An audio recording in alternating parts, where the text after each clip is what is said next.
Dear, तो यहाँ पे आप सभी देख सकते हैं हम लोग जो है 50 तक वीडियो किए थे और आज हम लोग 51 से आगे देखेंगे, ठीक है ना। तो चलिए आज का 41 नंबर का वीडियो है। 40 नंबर जो वीडियो था उसमें हम लोग 50 किए थे और 41 में हम लोग 50 से आगे करेंगे, ठीक है ना।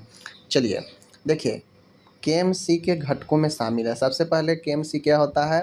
केएमसी होता है कंगारू मदर केयर, ठीक है, कंगारू मदर केयर, ठीक है। इसे स्किन टू स्किन कांटेक्ट भी कहते हैं, ठीक है ना। कंगारू मदर केयर को स्किन टू स्किन कांटेक्ट भी कहते हैं, ठीक है। कहता है केएमसी के घटकों में शामिल है, यानी केएमसी में कौन कौन से चीज़ें शामिल है। तो एक तो स्किन टू स्किन होता ही है, साथ में ब्रेस्ट फीडिंग शामिल है ही, और थर्मो रेगुलेशन, ठीक है, थर्मो रेगुलेशन।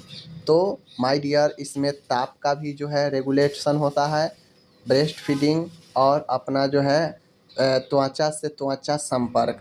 तो इसमें जो है आपका तीनों सही होगा। तापमान का भी जो है नियंत्रण इससे होता है, इससे आपका स्तनपान भी जो है होता है, और त्वचा से त्वचा संपर्क भी है, ठीक है। चलिए आगे बढ़ते हैं।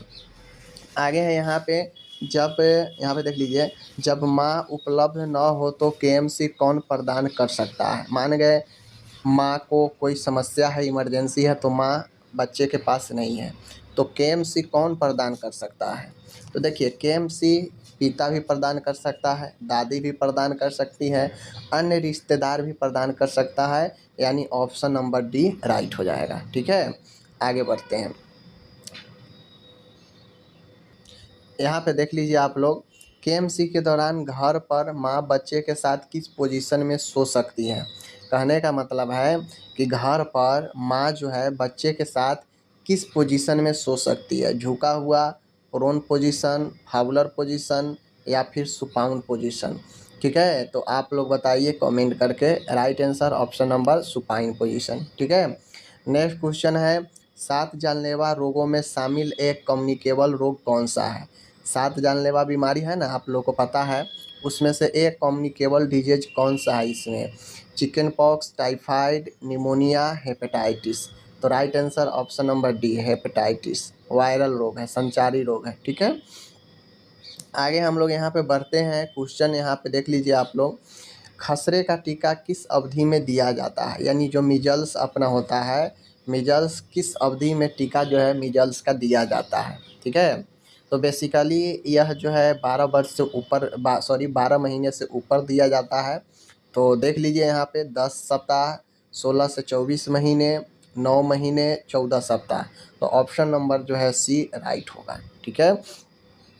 आगे है यहाँ पे नेक्स्ट क्वेश्चन, कौन सी आयु वर्ग के शिशु को इन्फेंट कहते हैं।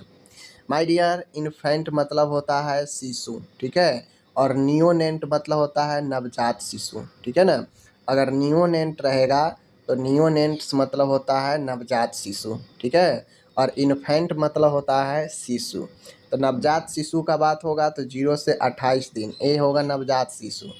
लेकिन सीधा शिशु के बात कहेगा तो हो जाएगा आपका 0 से 1 वर्ष की अवधि, ठीक है, ऑप्शन डी। टोडलर की बात कहेगा तो 1 से 3 वर्ष, ठीक है, याद रखिएगा। आगे बढ़ते हैं। नेक्स्ट क्वेश्चन है यहाँ पे, एक शिशु में विटामिन B12 का दैनिक सेवन कितना अनुशंसित है। यानी एक बच्चा शिशु पूछ रहा है, मतलब 0 से 1 वर्ष, ठीक है। तो इतना दिन के बच्चे में विटामिन B12 का दैनिक जो है सेवन कितना रिकमेंडेड है। 1 mcg, 2 mcg, ठीक है, एंड 0.8 mcg एंड 0.2 mcg।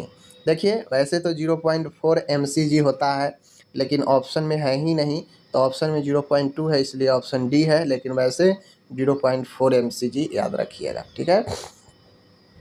आगे है, विटामिन B2 के रूप में भी जाना जाता है। विटामिन B2 के रूप में किसे जानते हैं?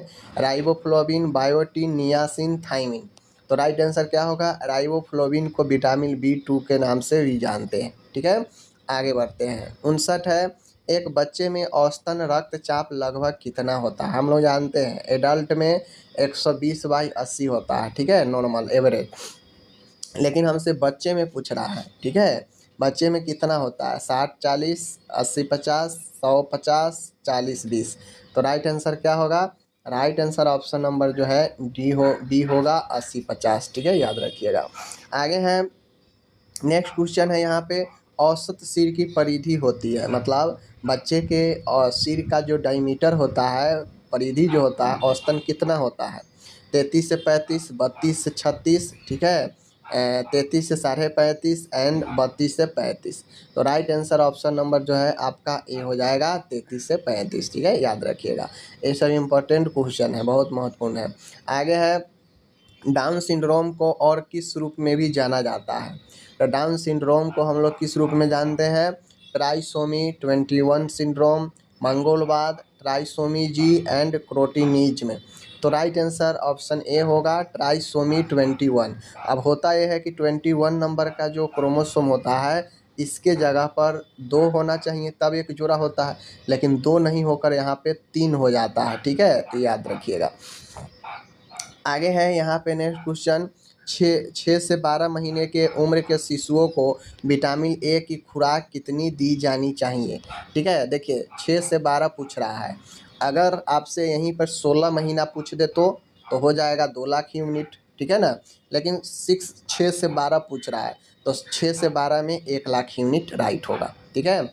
आगे हम लोग यहाँ पे बढ़ते हैं, नेक्स्ट क्वेश्चन है यहाँ पे, नवजात पुनर्जीवन बैग, नियोनेटल रिससिटेशन बैग की क्षमता होती है, यानी नवजात पुनर्जीवन बैग की क्षमता कितनी होती है? 200 से 500 मिली, 250 से 500 मिली, 250 से 750 मिली, 200 से 750 मिली। तो right answer option number C 250 से 750 मिली नवजात पुनर्जीवन बैग, नियोनेटल रिससिटेशन बैग 250 से 750 मिली, याद रखिएगा क्षमता, ठीक है।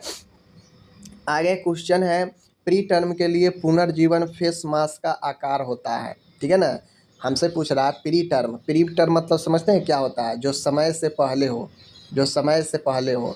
तो वैसा बच्चा जो समय से पहले जन्म लिया है, तो उसे रिससिटेशन पुनर्जीवन के लिए फेस मास्क का आकार कैसा होता है? फेस मास्क जो फेस पर लगाया जाता है, जिससे ऑक्सीजन वगैरह हम लोग देते हैं, तो फेस मास्क का आकार कैसा होना चाहिए, किस साइज का? 0, 00, 1, 2। तो 00 जो होता है ना, ये काफ़ी जो है आपका स्मॉल साइज होता है और बच्चे में आराम से फिट हो जाता है, ठीक है, याद रखिएगा। आगे बढ़ते हैं, नेक्स्ट क्वेश्चन है, नाल के माध्यम से प्रति मिनट कितनी मात्रा में भ्रूण का रक्त प्रवाह होता है? यानी जो प्लेसेंटा से जो नाल लगा है बच्चा में, तो ये नाल जो है, ये नाल के माध्यम से प्रति मिनट कितनी मात्रा में भ्रूण का रक्त प्रवाह होता है? 200, 2000 मिली, 300 मिली, 400 मिली, 500 मिली, कितना होता है? तो देखिए ये आपको जो है 400 से 500 मिली प्रति मिनट जो है रक्त प्रवाह होता है इस नाल से, ठीक है ना, 400 से 500 मिली। तो राइट आंसर अगर ऑप्शन में दोनों है तो हम लोग 400 राइट करेंगे, ठीक है। चलिए आगे है, कहता है नवजात शिशु के पुनर्जीवन में प्रयुक्त होने वाले उपकरण कौन सा है? नवजात शिशु के देखिए पुनर्जीवन के मतलब क्या होता है कि बच्चा को फिर से जीवन में वापस लौटाना है। बच्चा अगर कोई समस्या से जूझ रहा है तो उन समस्याओं से जो है लड़कर उसे पुनः वापस जीवन में लाना, ठीक है, यानी एक संकट की अवस्था जहाँ से बच्चे को पुनः जीवन में वापस लौट आना है, तो ये पुनर्जीवन होता है। अब जो पुनर्जीवन में उपयुक्त होने वाले उपकरण होते हैं, आप लोग लिस्ट पढ़े होंगे, ठीक है ना, बहुत सारे आप लोग लिस्ट पढ़े होंगे कि कौन कौन सा पुनर्जीवन का उपकरण है। उसमें ईटी ट्यूब भी आता है, ठीक है ना, इंडोट्रेकियल ट्यूब, उसमें स्टेटोस्कोप भी आता है, बैग और मास्क भी आता है। तो ऑप्शन डी उपरोक्त सभी हो जाएगा, ठीक है। आगे बढ़ते हैं, आगे अपन ने यहाँ पे सर नवजात शिशु के लिए प्रयुक्त इंडोट्रेकियल ट्यूब का आकार कितना होता है? जो नवजात मतलब जानते हैं, जो नियोनेंट हो जो 0 से 28 दिन के उम्र वाला हो, ठीक है।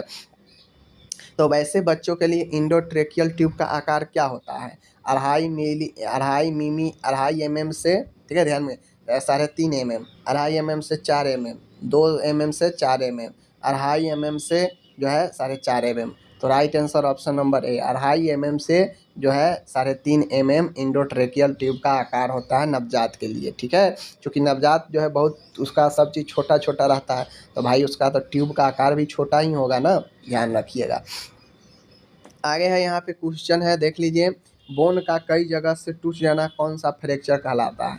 देखिए, हड्डी अगर आपको एक जगह से टूट जाता है बड़ी आसान है, ठीक है। तिरछा टूटता है उसका अलग टाइप से, लेकिन कई जगह से खंड खंड में टूट जाए तो वो आपके कम्युनिटेड जो है हो जाता है, ठीक है।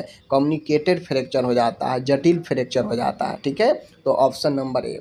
ग्रीन स्टिक जो होता है जिसमें लाइन आ जाता है और वो जो है मुड़ जाता है, ठीक है ना। तो ये ग्रीन स्टिक ज़्यादातर बच्चे में होता है। बच्चा का हड्डी बहुत सॉफ्ट होता है तो उसमें जो है टूटने की जगह मुड़ जाता है, ठीक है ना। तो ये ग्रीन स्टिक होता है, याद रखिएगा, ठीक है। आगे हम लोग बढ़ते हैं, नेक्स्ट क्वेश्चन है यहाँ पे देख लीजिए। मानव शरीर में कुल कितनी हड्डियाँ होती है? सब लोग जानते हैं 206 हड्डियाँ होती हैं, ठीक है, याद रखिएगा। आगे है 70 नंबर, ह्यूमन बॉडी में स्कल बोन कितना पाया जाता है? ठीक है, स्कल बोन, खोपड़ी का हड्डी। देखिए, वैसे तो सीधा खोपड़ी में पूछता है नॉर्मल, तो हम लोग बता देते हैं 22, लेकिन यहाँ पे हमसे पूछ रहा है स्कल बोन पूरे खोपड़ी में, तो पूरे खोपड़ी की बात करेगा तो उसमें और भी बुरे जो है बोन जुट जाएगा, तो उसमें 29 हो जाएगा, ऑप्शन नंबर ए, ठीक है, याद रखिएगा। आगे है यहाँ पे 71 नंबर, कहता है ह्यूमन बॉडी में वर्टेब्रा कॉलम पाई जाती है। कितना वर्टेब्रा कॉलम पाई जाती है? तो देखिए, आप लोग पढ़े होंगे 24, ठीक है, 24, लेकिन वर्टेब्रा कॉलम जो है आपको कितना होता है? 26, ऑप्शन नंबर ए, ठीक है, याद रखना है। आगे हम लोग बढ़ते हैं, 72 है, ह्यूमन बॉडी में थॉरेक्स बोन कितना पाया जाता है? देखिए, थॉरेक्स बोन जो होता है 24 जो है आपके टोटल रिब्स होते हैं और इसमें एक स्टर्नम होता है, तो अपन 25 हो जाएगा, ऑप्शन सी हो जाएगा, ठीक है, याद रखिएगा। आगे हम लोग बढ़ते हैं, बोन के कितने प्रकार, हड्डी के कितने प्रकार होते हैं? तो आप लोग पढ़े होंगे तो पता है, हड्डी, एक लॉन्ग हड्डी, एक शॉर्ट हड्डी, एक इरेगुलर हड्डी और एक फ्लैट हड्डी, चपटी हड्डी। तो ये हड्डी का सभी प्रकार है, तो ऑप्शन नंबर चारों जो है सही हो जाएगा, यानी ऑप्शन ई सही हो जाएगा। ओके, चलिए आगे हम लोग बढ़ते हैं, यहाँ पे 74 है, ERCP। ERCP को इंडोस्कोपिक रेट्रोग्रेड कोलेरिजियो, ठीक है ना, पेंक्रिएटियोग्राफी करने से पहले रोगी को निम्न जांच करते हैं। यानी ERCP करने से पहले, इंडोस्कोपिक रेट्रोग्रेड कोलेरिजियो पेंक्रिएटियोग्राफी करने से पहले रोगी को कौन से जांच करते हैं? मूत्र उत्पादन, बिलिरुबिन स्तर, सीरम ग्लूकोज, रक्तचाप। तो ERCP करने से पहले हम लोग बिलिरुबिन, ऑप्शन बी, बिलिरुबिन का जांच करते हैं, ठीक है। चलिए नेक्स्ट क्वेश्चन है यहाँ पे, ऑब्स्ट्रक्टिव जॉन्डिस का लक्षण है। ऑब्स्ट्रक्टिव जॉन्डिस का लक्षण क्या होता है? ठीक है, तो हम लोग पता है जॉन्डिस का क्या लक्षण होता है। पीला श्वेत पटल यानी आँखों का पीलापन होना, गहरे भूरे रंग का मल होना, दर्द होना, ठीक है, और कॉफ़ी ग्राउंड उल्टी। तो ये चारों जो है गलत हो जाएगा। राइट क्या हो जाएगा? राइट अपन जो है हो जाएगा ऑप्शन ए, पीला श्वेत पटल, आँखों में पीलापन छा जाता है। नेक्स्ट क्वेश्चन है, पैंक्रियाटिक एंजाइम के बहाव को प्रेरित करने वाला कौन हार्मोन है? देखिए, पैंक्रियाटिक हार्मोन को पैंक्रियाटिक एंजाइम जो पैंक्रियाज से निकलता है, तो इसके बहाव को कौन प्रेरित करता है बहने के लिए? कौन हार्मोन? एंट्रोसेनिन, एंट्रोगैस्ट्रोम, पैंक्रियोजाइमिन and cholecystokinin. तो राइट आंसर कोलेसिस्टोकाइनिन होगा, option number D. Option number D, cholecystokinin जो होता है यह पैंक्रियाज एंजाइम को, पैंक्रियाटिक एंजाइम को प्रेरित करता है बहने के लिए, ठीक है। 77 है, ट्रांसफ्यूजन द्वारा प्रसारित होने वाला हेपेटाइटिस कौन सा है? तो hepatitis A, hepatitis B, hepatitis C और अपन यहाँ पे हेपेटाइटिस डी। तो देखिए, ट्रांसफ्यूजन यानी जो ब्लड ट्रांसफ्यूजन होता है BT, ब्लड ट्रांसफ्यूजन के जरिए जो है होता तो आपका बी एंड सी दोनों है, हेपेटाइटिस बी और सी दोनों हो सकता है, लेकिन अब जो सी का जोखिम है कम हो गया है, ठीक है। BT के माध्यम से अब जो सी वाला है हेपेटाइटिस सी कम जो है संचारित होता है, बी जो है ज़्यादा संचारित होता है। तो ऑप्शन नंबर बी अपन राइट हो जाएगा, ठीक है। आगे बढ़ते हैं, तो वैसे option number C and B दोनों होगा, क्योंकि दोनों हो सकता है, ठीक है ना, याद रखिएगा। लेकिन मैं आपको यहाँ पे बता दूँ, अगर सिर्फ एक ऑप्शन रहेगा तो आपको मारना है कौन सा, हेपेटाइटिस बी वाला में। ठीक है, चलिए आगे बढ़ते हैं। 78 है, हिपैटिक फेलुअर में रोगी को दी जाने वाली डाइट कौन सी है। हिपैटिक फेलुअर यानी लीवर फेल कर जाता है तो किस प्रकार के जो है डाइट मरीज को देंगे। उच्च वसा युक्त आहार, कम प्रोटीन आहार, कम कैलोरी वाला आहार, उच्च सोडियम आहार। तो कम प्रोटीन वाला आहार हिपैटिक फेलुअर पेशेंट को देते हैं। ठीक है, चलिए 79 नंबर है, पैरासेंटेसिस से पहले रोगी को दी जाने वाली निर्देश क्या है। पैरासेंटेसिस मतलब होता है कि पेट में एक इंजेक्शन जो एब्डोमिनल एरिया है, उस एब्डोमिनल एरिया में एक जो है आपके इंजेक्ट करके, इंजेक्शन सिरिंज लगा के वहाँ से, चाहे वो निदान के पर्पज़ से हो, चाहे वो आपका उपचार के पर्पज़ से हो, वहाँ से पानी फ्लूइड निकाला जाता है। ठीक है, पैरासेंटेसिस होता है। इससे पहले रोगी को दी जाने वाली निर्देश क्या है, मूत्राशय खाली होना चाहिए। ठीक है, अपना लापरवाही स्थिति एनपीओ, ठीक, एनपीओ मतलब होता है खाली पेट, तो ये आपका होगा नहीं। लापरवाही स्थिति ये भी नहीं होगा, तो ऑप्शन नंबर ए होगा, मूत्राशय खाली रखना चाहिए। ठीक है ना। आगे है 80 नंबर है, भारत के बायोमेडिकल वेस्ट अधिनियम 1998 के अनुसार श्रेणी 1 में शामिल अपशिष्ट है। देखिए ध्यान रखिए, आपसे क्वेश्चन ये भी पूछा जा सकता है कि बायोमेडिकल वेस्ट जो नियम है कब आया, तो 1998 में। इसके अकॉर्डिंग अलग अलग श्रेणी बांटा गया है। तो श्रेणी 1 में शामिल कौन सा अपशिष्ट है, मतलब कौन सा वेस्ट को श्रेणी 1 में रखा गया है। एनिमल वेस्ट, मानव शारीरिक अपशिष्ट, शार्प अपशिष्ट तेज वाला, एंड सॉलिड वेस्ट। तो जो मानव अपशिष्ट होता है, मानव से रिलेटेड जो अपशिष्ट है उसको जो है रखा जाता है अपन यहाँ पे, ऑप्शन नंबर जो है आपका बी हो जाएगा। ओके, चलिए ये सब अच्छा क्वेश्चन है। आगे है यहाँ पे नेक्स्ट क्वेश्चन है, PMW 1998, वही बायोमेडिकल वेस्ट 1998 के अनुसार फेंकी गई दवा, यानी दवा फेंकी गई है और साइटोटॉक्सिक ड्रग है, किस ग्रुप श्रेणी में शामिल किया गया है। श्रेणी प्रथम, श्रेणी तृतीय, श्रेणी 4 एंड श्रेणी 5। तो जो श्रेणी 5 है, इस श्रेणी 5 में जो है आपको फेंकी गई दवा और साइटोटॉक्सिक दवा को शामिल किया गया है, दोनों को श्रेणी 5 में। ठीक है ना। आगे है 82 है, एमनियोटिक द्रव को किस में फेंका जाता है। एमनियोटिक द्रव को, जो एमनियोटिक फ्लूइड पता है ना, प्रेगनेंसी के बाद निकल जाता है सारे द्रव यूट्रस से बाहर, तो एमनियोटिक द्रव को किस में फेंका जाता है। लाल डिब्बे में, पीला डिब्बे में, नीला डिब्बे में, एंड आपको काला डिब्बे में। तो आपको पता होना चाहिए, ह्यूमन बॉडी से रिलेटेड कोई भी चीज़ निकलता है तो पीला डिब्बा में जाता है। ठीक है ना, ऑप्शन नंबर बी। आगे है बीटी सेट को निस्तारण किया जाता है, यानी जो ब्लड ट्रांसफ्यूजन सेट होता है, आईवी सेट होता है, तो आपको बीटी सेट को किस में डिस्पोज किया जाता है। लाल डिब्बे, पीला डिब्बे, नीला डिब्बे, सफ़ेद डिब्बे। तो जो लाल डिब्बे होते हैं, इसमें ब्लड ट्रांसफ्यूजन जो सेट होता है उसको डिस्पोज किया जाता है। ठीक है ना। 84 नंबर का क्वेश्चन है, प्रसव के बाद प्लेसेंटा का वेस्ट डिस्पोजल किसके द्वारा किया जाता है। यानी प्रसव के बाद जो प्लेसेंटा होता है, प्लेसेंटा के बेकार को डिस्पोज किसके द्वारा, निस्तारण किसके द्वारा किया जाता है। ऑटोक्लेव के द्वारा, ये तो होगा नहीं। माइक्रोवेविंग के द्वारा, उसके बाद है आपका भस्मीकरण और लाल बैग में डिस्पोज करना। तो लाल बैग में तो होगा नहीं, होगा तो पीला बैग में होगा। ठीक है, पीला में होगा, भस्मीकरण होगा, भस्मीकरण राइट आंसर ऑप्शन सी। ठीक है। 85 है, dispose in red bag. PMW में भस्मीकरण किसके लिए किया जाता है, यानी रेड बैग में हम डिस्पोज करते हैं बायोमेडिकल वेस्ट को, तो भस्मीकरण किसके लिए किया जाएगा। ठीक है ना। तो देखिए श्रेणी 2, श्रेणी 3, 6, 7, पहला, दूसरा, तीसरा, तो किसके लिए होगा, तो ऑप्शन डी होगा, ऑप्शन डी होगा। 1 ए, श्रेणी 1, कैटेगरी 1, 2, 3, 6।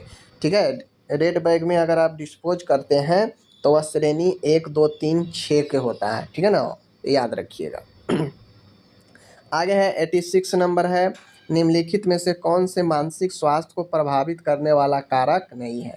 मानसिक स्वास्थ्य को कौन सा प्रभावित नहीं करेगा, अनुवांशिक तो करेगा, घर का वातावरण भी करेगा, शारीरिक स्वास्थ्य। आप कहेंगे घर का वातावरण कैसे मानसिक स्वास्थ्य को प्रभावित करेगा, तो मान गया किसी के घर में बार बार हल्ला गुल्ला झगड़ा हो रहा है आपस में, तो बच्चे पर प्रभाव पड़ेगा डायरेक्टली। और बच्चा भी जो है कहीं ना कहीं उसको ब्रेन को वाश करने लगेगा वो चीज़ें। तो ये चीज़ें जीनेटिक्स तो प्रभाव पड़ता ही है, शारीरिक स्वास्थ्य प्रभाव पड़ता ही है। अगर लगातार शारीरिक रूप से अगर आप व्यक्ति ठीक नहीं है तो उसके ब्रेन पर प्रभाव पड़ेगा, तो ये भी आपका होगा, ठीक है ना। तो इसलिए ऑप्शन जो है आपका डी होगा।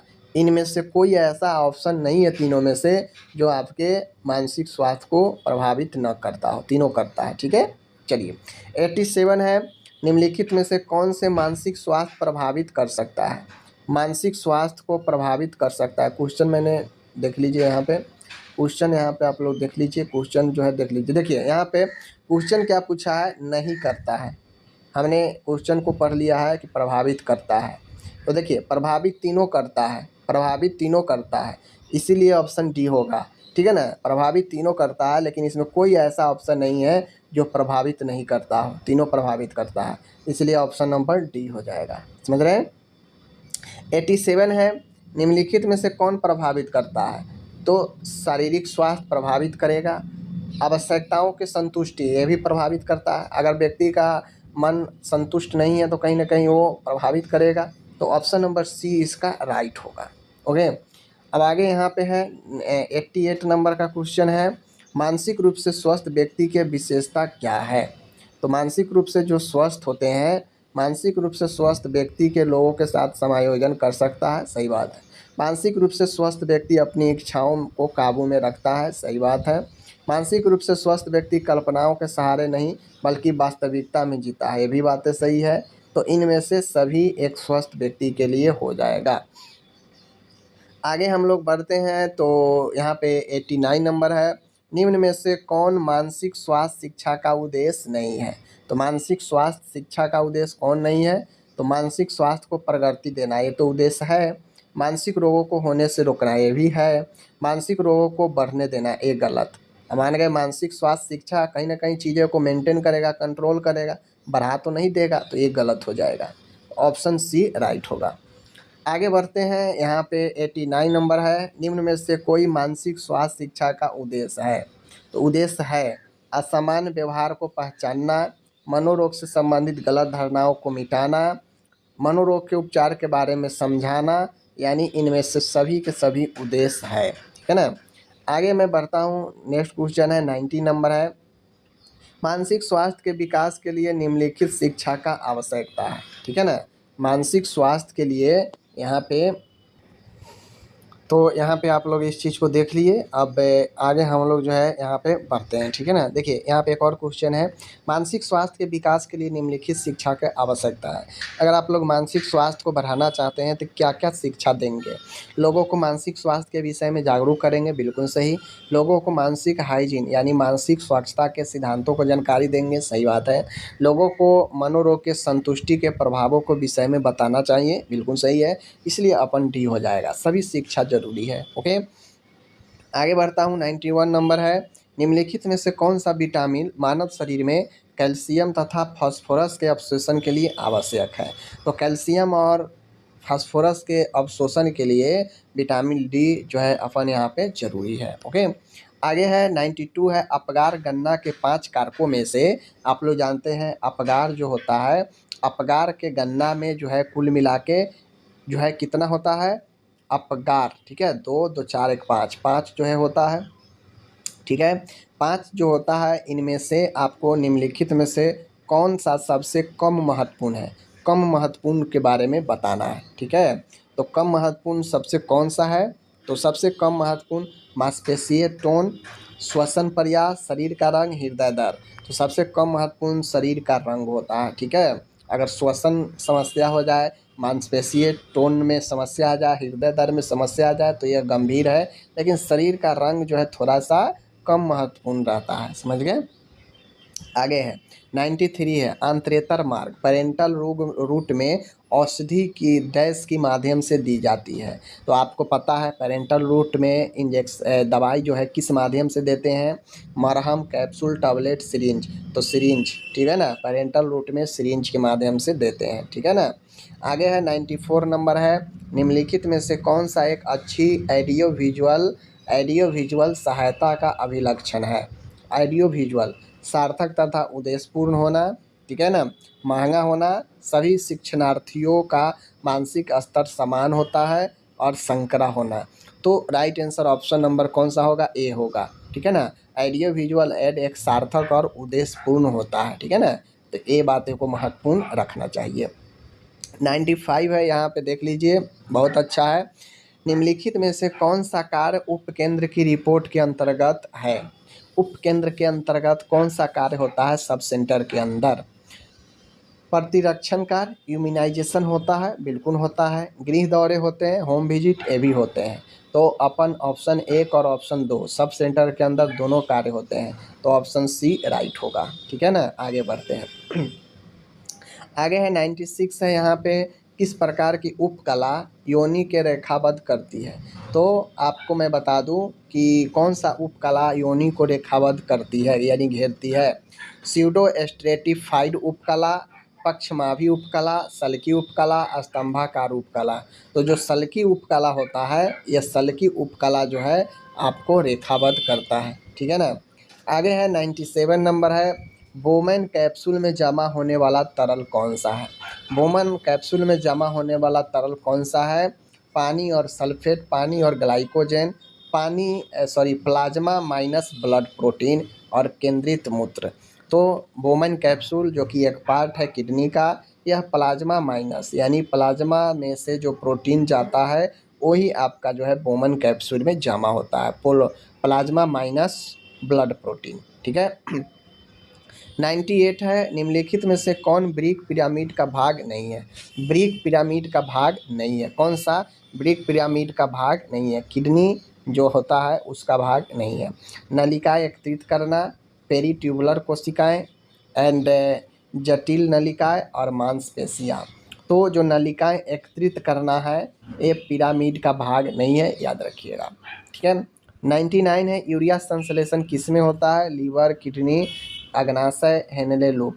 तो लीवर में यूरिया का संश्लेषण होता है, याद रखिएगा। आगे है, और आज का लास्ट प्रश्न है, रक्त में यूरिया जमा होने की स्थिति है एनीमिया, ग्लाइकोसीरिया, यूरेमिया, और एसिडोसिस। तो रक्त में यूरिया जमा होने को यूरेमिया कहते हैं, ठीक है ना, ऑप्शन सी।